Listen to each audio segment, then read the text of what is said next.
Tazeen Nizam, T-A-Z-H-E-E-N, last name N-I-Z-A-M, and I serve as the Executive Director of CAIR, Council on American Islamic Relations, the San Diego office. Today our community is grieving with an unimaginable tragedy. What happened at the Islamic Center has shaken our community to its core. A place that has always represented peace, prayer, learning, and belonging became the site of historical violence. A sacred space where families gather, where children come to learn, and where community members seek comfort and connection is now a crime scene. Today we remember the three beloved brothers, members of our community whom we have lost. We will have some family members speak as well.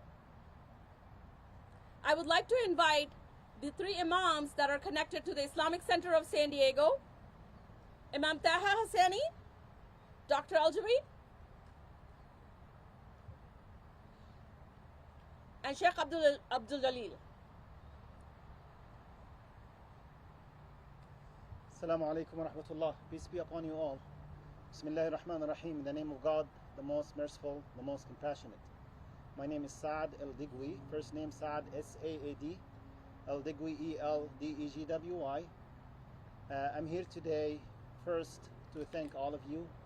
Second, to share with all of you and the whole entire community that our mosques are places of worship, places of education, places of peace, places that are open to everybody in our community, not the Muslim community members only, but all members in the community, Muslims and non-Muslims.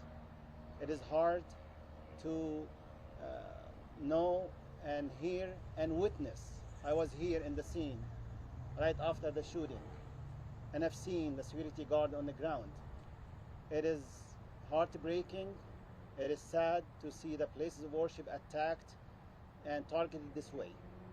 Also, we are here today to honor and to show love and respect and pray for our three heroes, the security guard Amin, our dear father and older brother Abul Izz, one of the main pillars of this community and this mosque, whom I know for more than 25 years, whom I cannot imagine entering the mosque without seeing him, walking and serving the community in all ways that he could. I'm here also to honor and show respect, and we are all here to honor our hero, Nader. Three of them. They saved our community, they saved our mosque, they saved our school, they saved lives. When you look at the cameras and see exactly what happened, you can tell that without these heroes in the scene sacrificing their lives, it would have been worse than that. So we pray for them and we stand by their families as one family, as one community. We're here to support anybody, not only Muslims, but everybody in the community, because the mosque is about the main message of Islam, which is mercy and peace. We are all here also to let our Muslim community know that we're going to continue. Nothing and no one is going to stop us to spread peace and to stand for civil rights and social justice. We are here to ask everybody in the community to stay patient and to stay strong. We're not going to stop. We'll move forward. This is our nation. This is our country. And we are here to spread love. Hate speech leads to hate crimes. Hate speech leads to terrorism, extremism. And we are here to fight all that in all legal ways and all peaceful ways. Thank you all. And again, I remind my Muslim community here to stay strong and to be in touch with us in the next couple of days to do our job towards our heroes, Nader, Abul Izz, and Amin. Thank you so much. بسم الله الرحمن الرحيم الصلاة والسلام على سيدنا محمد وعلى آله وصحبه وسلم تسليما كثيرا. Thank you so much for coming. I don't have nothing to add as what Dr. Saad said, but the question that needs to be addressed is not what happened, why it happened. And always I say to myself, why the place of worship should have security even in the first place? This is a place of worship where you come to worship God. And worshiping God means that you are a peaceful person, a loving person. Why we have to have security in the first place? And people now are asking us to increase more security because nobody wants to address the root cause. The root cause why people they should have guns, and heavy guns like this, that this kind of teenager they have access to it. That is the question that need to be addressed, and we need to talk about them, and we need to find solution to that. Otherwise, today here, God forbids, tomorrow somewhere else, and we're gonna deal only with the symptoms. So I hope we can address this question and come to a solution. And when people they don't have the power of logic, they go to the logic of power. If you have any differences, people can dialogue, can converse, and they can agree, can disagree. But to come to this, and you end up just what you have done, you killed yourself and you kill other people and so on. And I was told that they killed the security and they went to their cars, then they saw the other two and they went after them. We already killed one person, why you have to go and kill others? But the question again, we need to address the root cause of these things. And also the message, I want to reiterate what Dr. said. This will not intimidate us. And that is the message we're going to tell people. We believe that our lives is in the hand of the one who created us. And we die when our time comes. And we're going to come. And the last word is to the Muslim community. Please don't be intimidated. Don't be scared. Come to the mosque. That is your place. And especially in this time when we need to be together. My God, have mercy on those who passed away. And my God, give patience to their family. And we are together in this. And we're going to overcome this. And we're going to go through very strong. Because sometimes things that happen to you either can make you or break you. I believe it will make us, and we're going to stand tall as people. Thank you so much.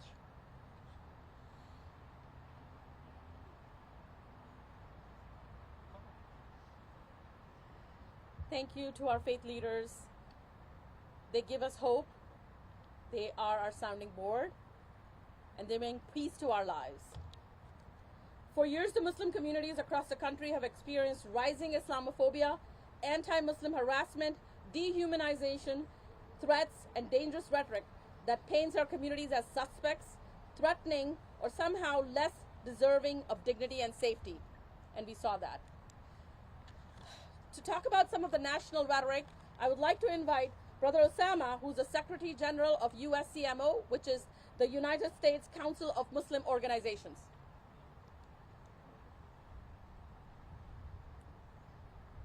Bismillah ar-Rahman ar-Rahim. Alhamdulillah wa salatu wa salam ala Rasulillah. On behalf of the U.S. Council of Muslim Organizations, USCMO, a national umbrella of local and national Muslim organizations, we express our heartfelt condolences to the Islamic Center of San Diego, the Muslim community, and the San Diego people. Today is a somber day as we are once again forced to confront violence committed against places of worship and communities seeking peace and safety. No person in America should ever have to worship in fear or feel targeted, persecuted, or unsafe because of their faith. We must also be clear, acts of hate do not emerge in vacuum. Reckless rhetoric, fear-mongering, and the normalization of hostility toward religious communities contribute to an environment where a division and hatred are allowed to grow. Public officials and political leaders carry a tremendous responsibility in shaping a discourse and shaping the world matters. Those in positions and influence must exercise greater care and leadership, because the inflammatory language has real-world consequences and can contribute to a climate that makes tragedies such as this one here possible. We also extend our gratitude to San Diego law enforcement and first responders for their swift and immediate response and for the actions they took to safeguard the community during the difficult time. We will never forget those three heroes, a role model for our community and for the world to see how sacrifice can save tremendous number of lives. We ask Muslim communities nationwide to remain vigilant, prioritize safety, and take appropriate precautions. At the same time, we cannot allow fear to define us or force us into isolation. We will not surrender to hate, and we will not allow acts of violence to undermine our faith, our unity, and our places of worship. Thank you.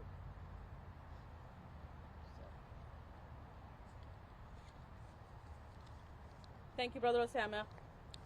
Meaningful action must be taken before another tragedy strikes. Not after lives have been lost, but before that. Public leaders must be willing to clearly and unapologetically name Islamophobia and confront it directly, because community safety cannot be a compromise. Next, I would like to invite Sister Ramla Saeed from PANA, Partnership for the Advancement of New Americans. Assalamu alaikum. My name is Ramla Saeed. I'm the Executive Director of PANA, the Partnership for the Advancement of New Americans. The Islamic Center of San Diego is our heartbeat. It is where we pray, we heal, we raise our children, educate our youth, and welcome our community. Under Sheikh Taha's leadership, the Islamic Center is a national model for what it looks like to build and nurture interfaith solidarity. Our community is deeply grieving right now. We are horrified by the hate and bigotry that fueled this violent act. We are fearful of gathering for daily prayers and of gathering to mourn those murdered in yesterday's shooting. But let's be clear, since 9/11, we have witnessed a rise in Islamophobia and attacks on our communities that has been backed by this country's law enforcement and national security networks for nearly 25 years. Our Muslim brothers and sisters across the country live this reality every single day. The state-funded demonization of Muslim Americans and the climate of anti-Muslim bigotry fueled by the president and his white Christian nationalist allies has put a bright red target on our community. The truth cannot be ignored. Yesterday's shooting at the largest mosque and gathering space for Muslims in one of the country's largest cities is inherently rooted in Islamophobic hate and bigotry. We call on our city leaders and law enforcement to acknowledge and do everything in their power to protect the Muslim community that was a targeted victim of this attack. We stand together. We love this community. We will not be erased. We honor the 3 people who sacrificed their lives yesterday to save so many. Amin Abdullah, the Islamic Center security guard, stood his ground to defend our mosque and our children. He heroically radioed the school to go on lockdown and prevented many casualties. Nadir Awad, a member of our community and neighbor who heroically rushed to the masjid after hearing initial gunshots. We mourn him. Mansour Kavisa, caretaker of the Islamic Center and one of the first individuals to call 911. He was tracking the shooters when he got shot. We mourn our brave heroes. May Allah grant them peace to the families of our martyrs and unite all of us in love and solidarity. Thank you.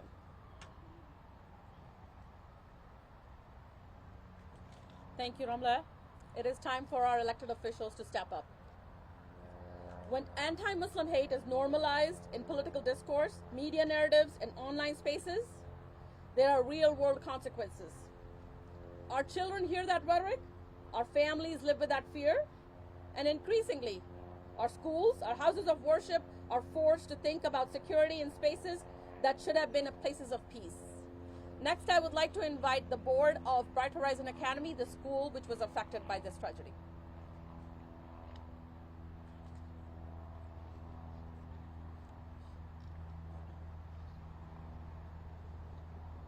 Today our hearts are heavy. We're devastated by these tragic events that took place at our school.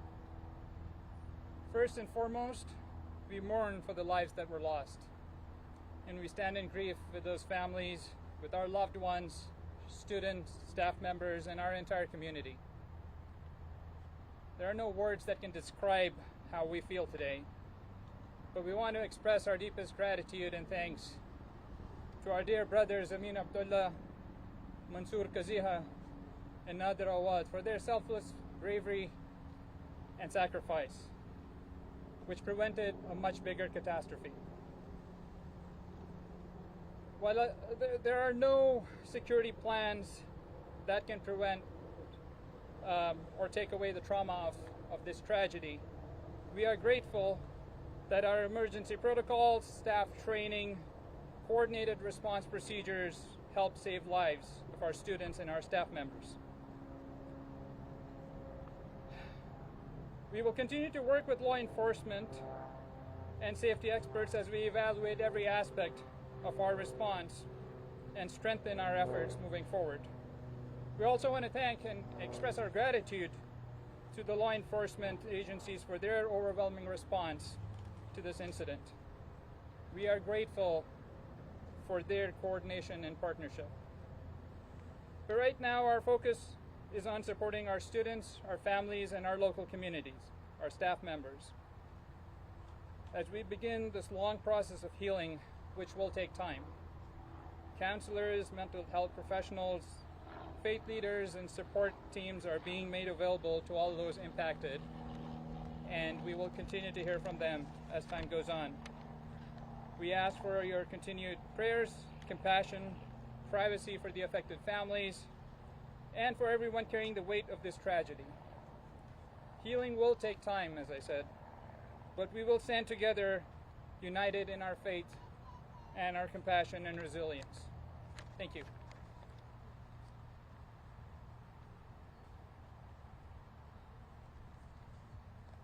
Thank you.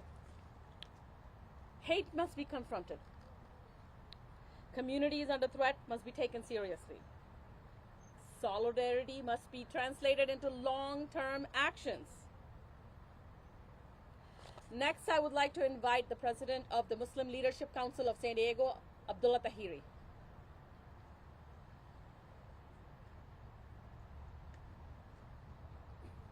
Assalamu alaikum everyone, good afternoon. Thank you for being here. My name is Abdullah Tahiri. I'm the President of Muslim Leadership Council of San Diego. On behalf of the Council, we unequivocally condemn the act of domestic terrorism targeting the Islamic Center of San Diego. This was not only a targeted assault on a place of worship, it was a horrific school shooting. The terrorists who invaded the campus launched a brutal attack that claimed the lives of 3 beloved members of our community members, Amin Abdullah, Mansoor Kaziha, and Brother Nadir Awad. We grieve deeply for the lives stolen, and we stand in fierce solidarity with their families. Our hearts are heavy, but our resolves remain entirely unbroken. We honor the profound heroism of Amin Abdullah, our dedicated security guard and a father who served our community for over a decade. Amin confronted pure evil, and in sacrificing his life, he undoubtedly prevented a catastrophic massacre of our children. Some of the speakers talked about heightened Islamophobia, and I think that bears a lot of repetition today. So while we are horrified by this tragedy, we cannot say we are surprised. This bloodshed is the direct, unpredictable consequence of a political climate that has tolerated normalized, federalized, institutionalized, routinized, and actively weaponized anti-Muslim sentiments. For years, Islamophobia has not merely festered in the shadows. It has been mainstreamed by political leaders and elected officials who use reckless, divisive rhetoric for political gains. When figures in the highest halls of the government dehumanize Muslims, paint our institutions as threats, and treat our community with suspicions, they lay the groundwork for real-world violence we witnessed yesterday. The terrorists who carried out this assault did not act in a vacuum. They were conditioned by a steady stream of institutionalized bigotry that signals that Muslim houses of worship and Muslim school children are acceptable targets. Let us be entirely clear. Words have consequences. Political rhetoric is not harmless chatter. It's a dog whistle that arms extremists with a sense of validation. When politicians legitimize hate from behind a podium, it inevitably manifests as violence on our streets. We say clearly and without hesitation, enough is enough. Our community will not be intimidated, nor will we be silenced. We will mourn, we will heal, and will continue to stand strong, rooted in justice, dignity, and unwavering support. And unwavering support and faith in our religious traditions. We call on all people of conscience and our leaders in particular to recognize this horror for what it is. It is an act of violence, extremism against a house of faith and an educational sanctuary. It is time for political figures to stop offering empty condolences and tragedies they help cultivate. We demand that our leaders reject divisive rhetoric, hold people accountable, and actively protect the safety and dignity of all communities. Thank you.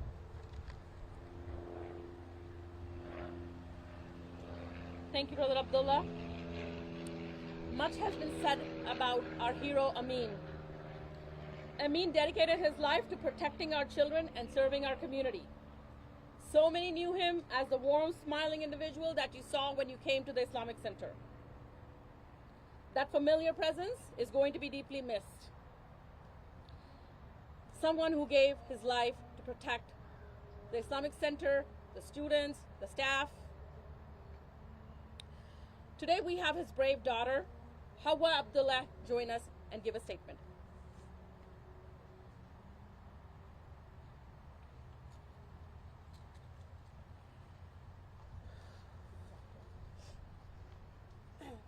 Assalamu alaikum wa rahmatullahi wa barakatuh. Peace and blessings be upon everyone. Rabbi shrah li sadri wa yassir li amri wahlul 'uqdatam min lisani yafqahu qawli. To Allah we belong and to Him we return. The Quran in Surah Ahzab says, A'udhu billahi minash shaitanir rajim. من المؤمنين رجال صدقوا ما عاهدوا الله عليه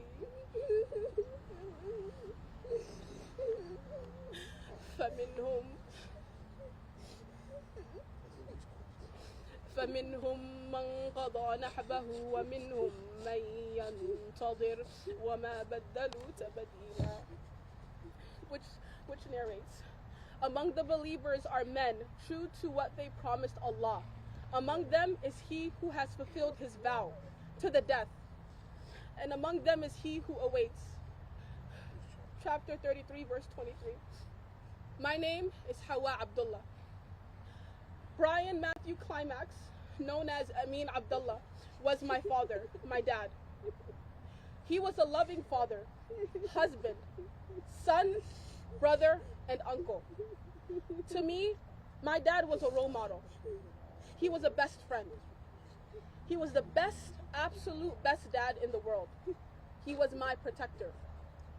If I needed help, anything, like, for example, I got a pop tire on the freeway, my dad immediately, I would call him, he would send my brothers and stop whatever he was doing to make sure that I was safe. He was my teacher. He talked to me about the world, about my faith, Islam.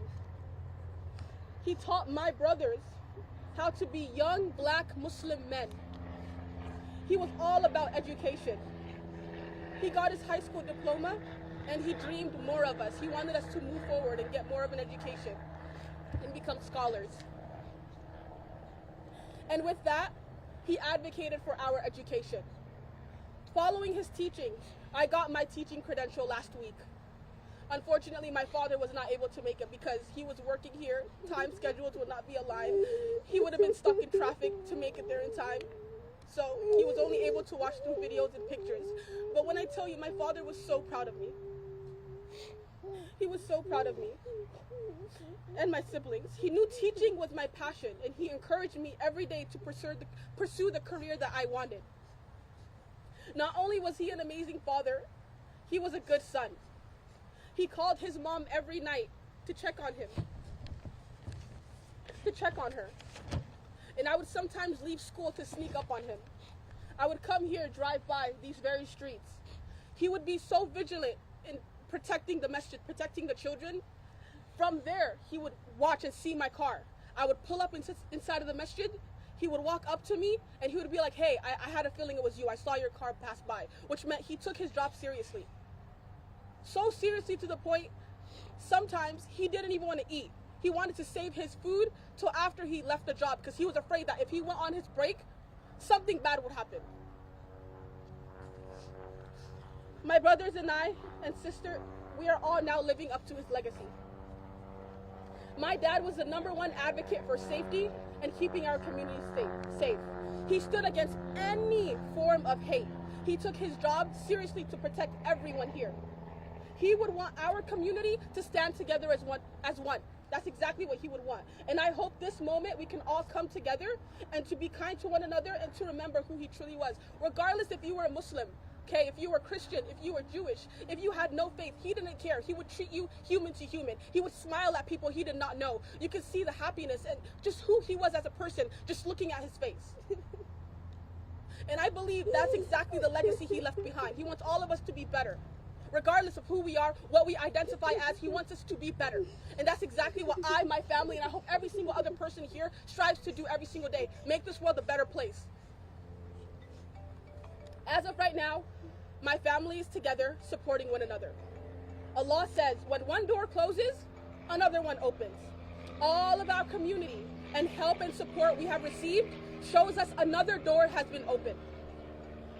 Even though he's passed and he's not here right now to be with us, you guys all being here, having all these people here to support us, stand with us side by side, that's another door that I believe God has opened for us.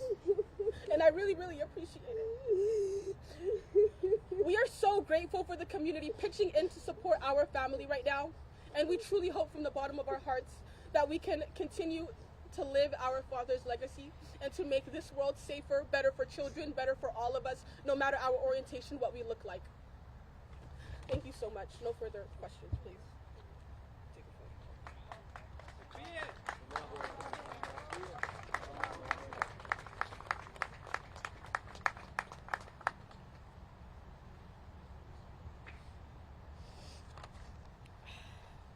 May Allah grant patience to this amazing family. The Islamic Center has always been a place of welcome for not just Muslims, but many other communities. We've used that space for many social justice causes, for interfaith learning, and to build community together. And that is why this is not just a Muslim issue. This is a public safety issue. This is a human issue. And this is a moral issue. Next, I would like to invite Ismahan Abdullahi, the Director of Mass.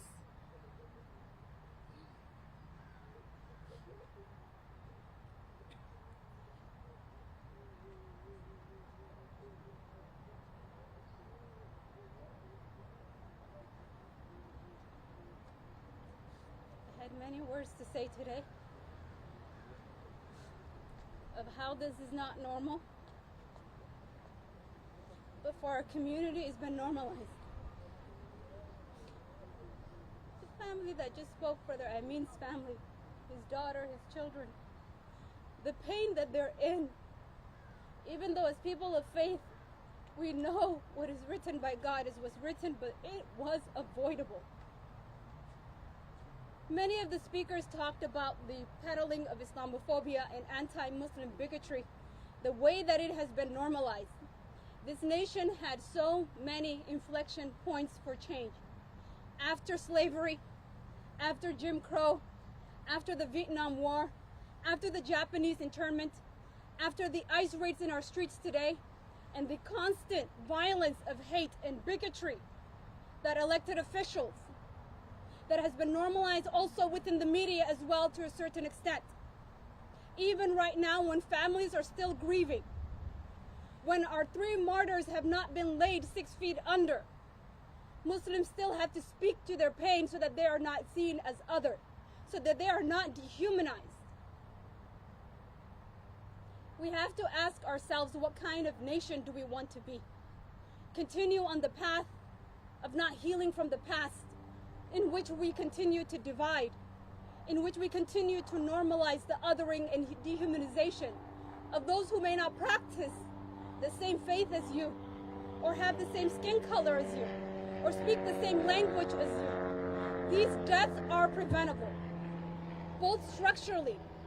We have questions in regards to whether or not an alert was sent to the people in this neighborhood, to the mosques, to the schools, to the churches and the synagogues, when law enforcement knew the danger that I was out there.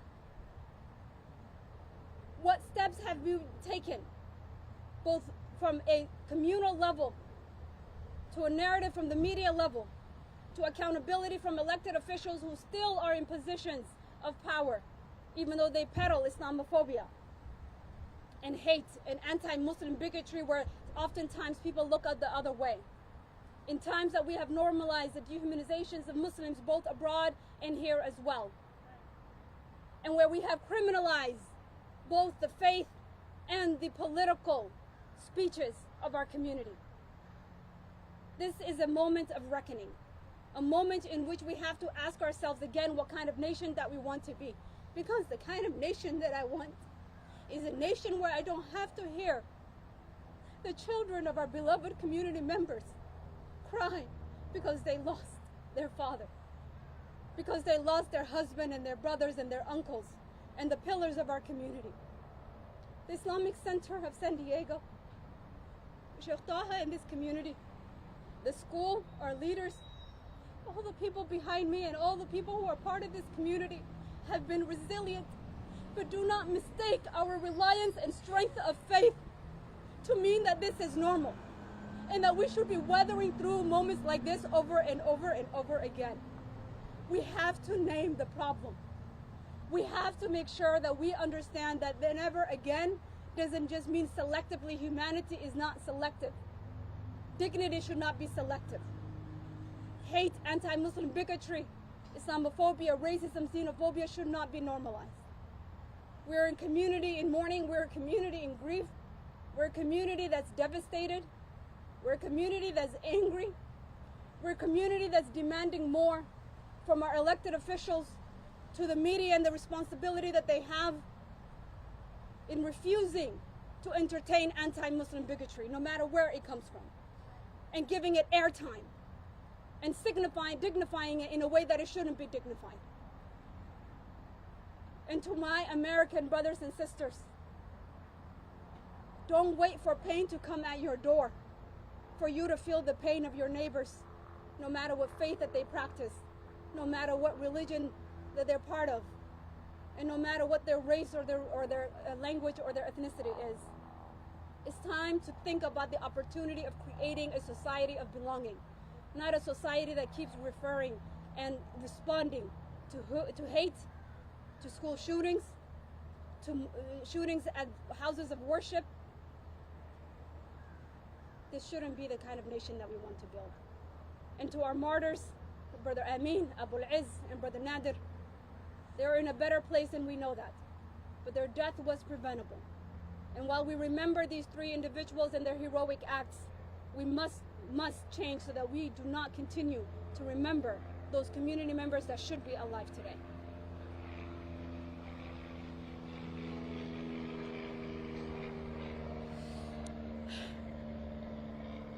Thank you to our brave community.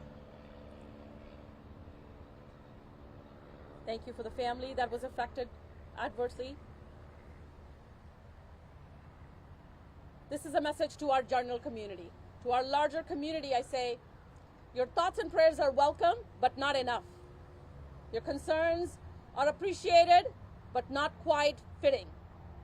We need action. We need you to shut down the Islamophobic, the anti-Muslim, anti-Arab rhetoric that causes people like this to cause attacks on Islamic centers, schools, and Muslim community members. To our elected officials, we say, your empty promises are no longer enough. We need action. We need you to step in, step up, and take the security seriously. Address these concerns of the Muslim community adequately. Because our hero, our knight in shining armor, has fallen, and now it's time for law enforcement to step in and protect the Muslim community and the Islamic Center of San Diego. Thank you very much.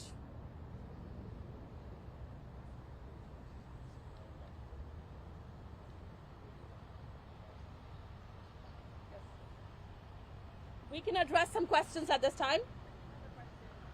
So, speaking locally in San Diego, what specifically do you want to see from our local elected in terms of change? We need, as I said, we need them to step in, step up, and make security a priority for them. Security of the Islamic Center, security of the Muslim community. But most importantly, we need our elected officials to meet with Muslim community members. As we have been ignored, we have been put at the back burner in the last few years. Like we didn't matter and we didn't exist.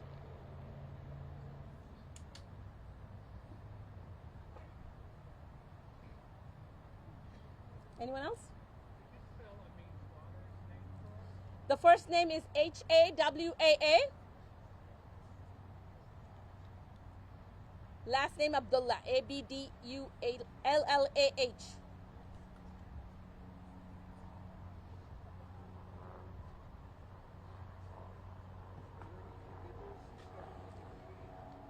Thank you for reminding us.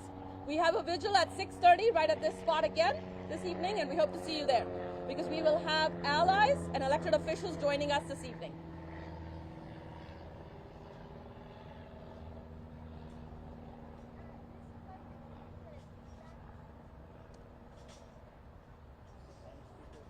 Not quite adequately.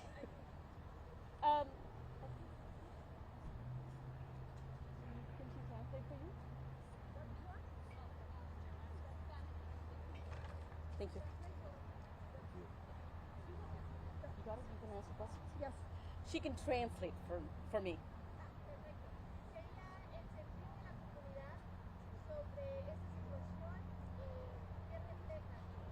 What is the reflection of the community and for what is happening? The community is devastated. They're surrounded by fear.